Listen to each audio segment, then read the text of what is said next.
be able to kind of continue with that momentum at the moment. But with the draft all set, is there a team you're favoring heading into the second game? Febi's doing a pretty good job here of making it Jian that's getting the lion's share of the experience, getting him stunned up though with moving in close. He's still a little careful here on Febi. He gets up onto his level 2 now, so he's got the dive and the escape potential. I think he just took a creep away from the Spectre though. Still my CS, what the hell, Febi? What are you doing? Probably just pinging him, molded.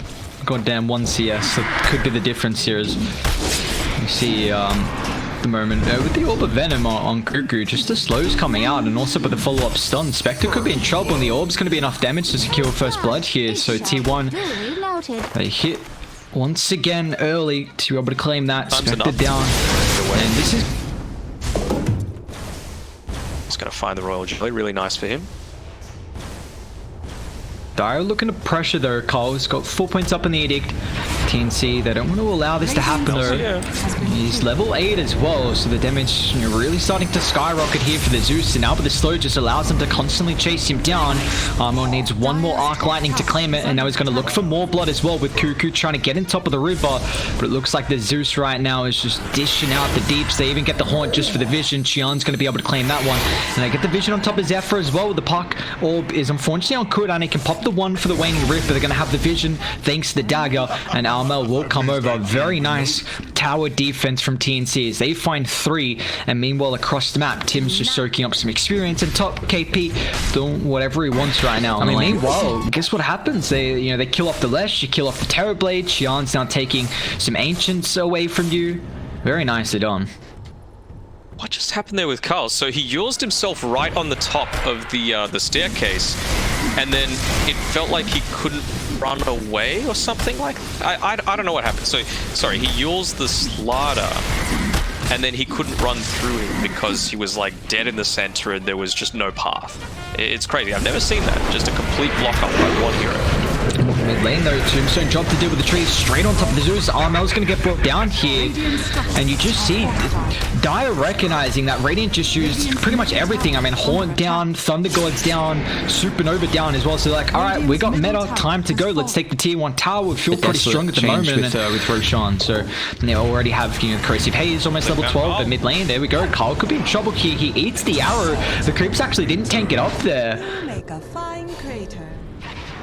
Done again by Tnc. Even if they weren't able to get that last little bit, they had the Zeus who Thunder God's Wrath just came up for him. Also, he was dead regardless, and only 250 gold away. Speaking of that Zeus from his Ag Scepter, so nice healthy timing coming through him, and probably just going to do the normal thing, opt into the 25 movement speed. Let's take the fight. Haunt, KP, blink forward. They're going to be able to bring down Cuckoo. It's a decent tombstone, but look at the damage coming out. They haven't got on top of the Zeus, so Armel, just with all the magical, forcing them back. Whitemon's going to try and retreat away, but meanwhile, Puck still going to end up falling, and it looks like Whitemon's going to join him as well. 3 down from T1. Man, that ward from Tnc on the high ground, you see just the Simon jump from the Slaughter and the Spectre there. The T1 tower when they dropped the tombstone when Dai took the objective.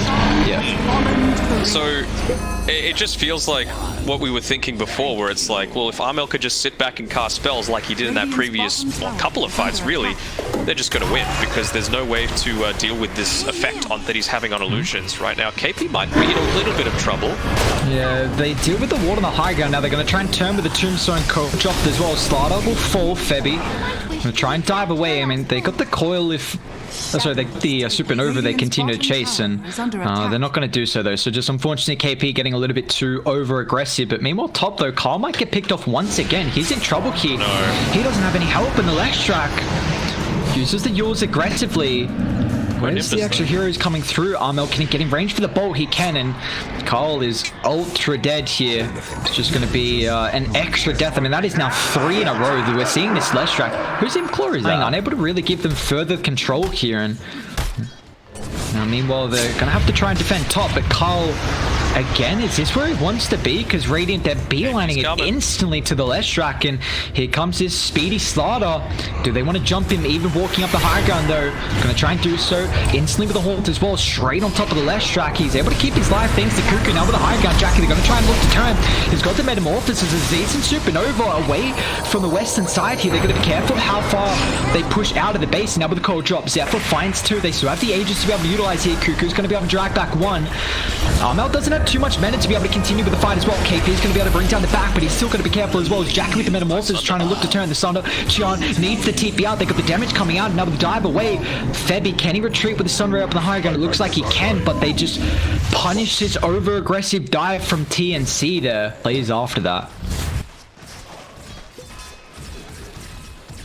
Yeah, I was kind of thinking, like, with T1, it was a bit of a...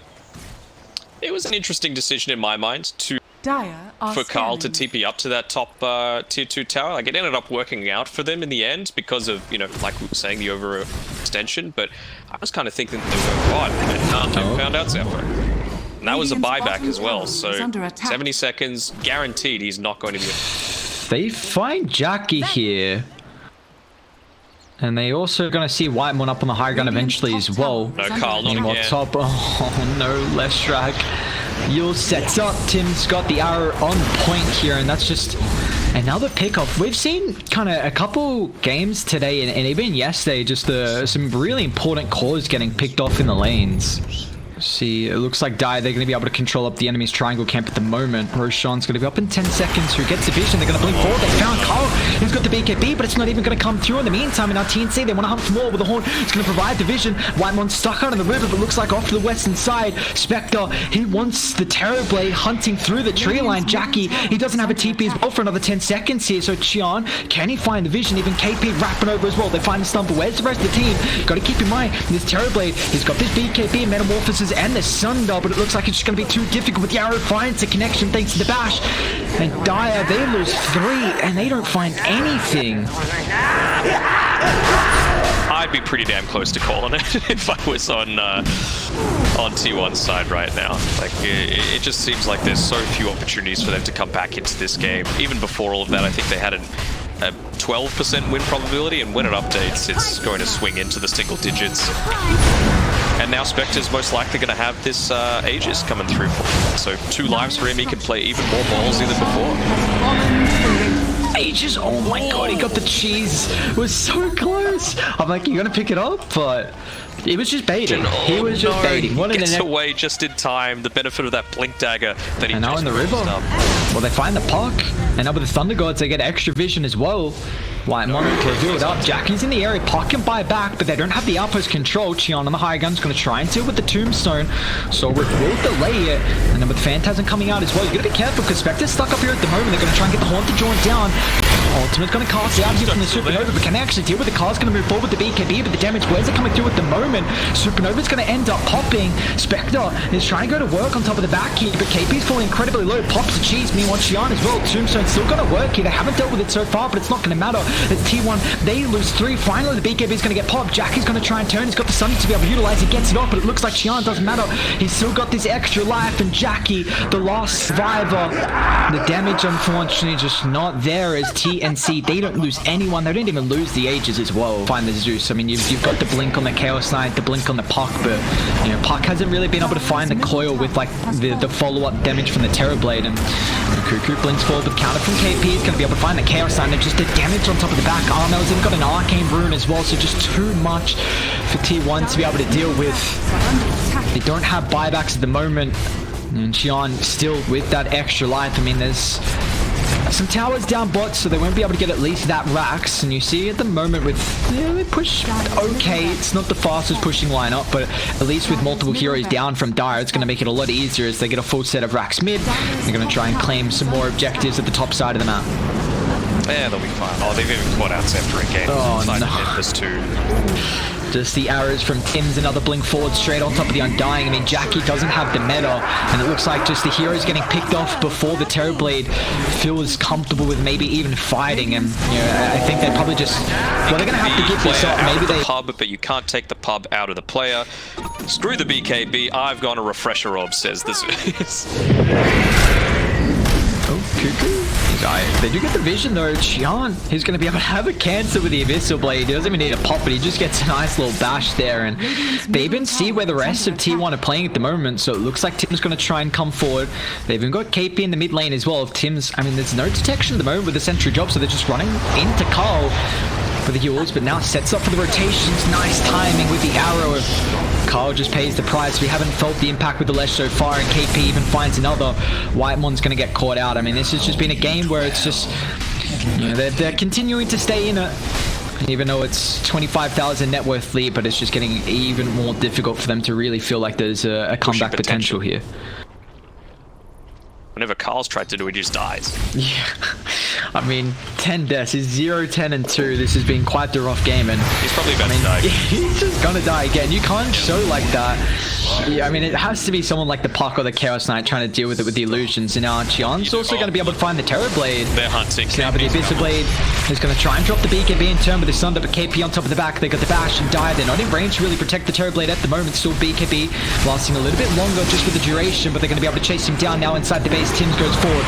They don't have buybacks on the 2 cores, so there's no opportunity for T1 to be able to turn it on the high ground, and finally they're going to call it quits as we'll have a tied series here between Tnc and T1 for our first series of the day. Dominant.